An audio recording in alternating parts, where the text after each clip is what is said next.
एक छोटे से गांव में एक प्यारी बच्ची रहती थी जिसका नाम परी था। उसकी हरी चमकती आंखें और लहराते काले बाल उसे और भी खास बनाते थे। परी को प्रकृति से बहुत प्यार था और वह हमेशा फूलों और पेड़ों का ध्यान रखती थी।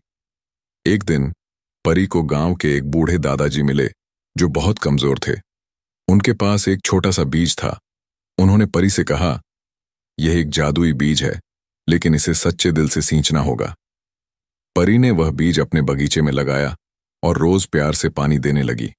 लेकिन कई दिन बीत गए और कोई पौधा नहीं उगा। उसके दोस्त हंसने लगे, लेकिन परी ने हार नहीं मानी। परी हर रोज उस बीज का ध्यान रखती, उसे पानी देती, उससे बातें करती और प्यार से उसकी देखभाल करती। धीरे धीरे एक छोटी सी कली जमीन से बाहर आई। परी बहुत खुश हुई।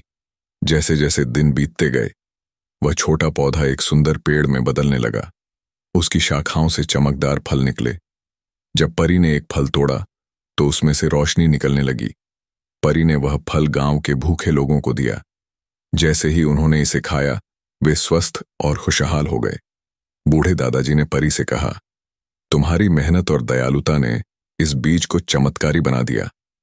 परी को अब समझ आ गया कि जादू सिर्फ किताबों में नहीं होता, बल्कि मेहनत, धैर्य और दयालुता से असली चमत्कार होते हैं। वह खुशी खुशी अपने गांव के लोगों की मदद करने लगी और हमेशा दूसरों की भलाई के लिए काम करती रही। सच्ची मेहनत और निस्वार्थता का फल हमेशा मीठा होता है।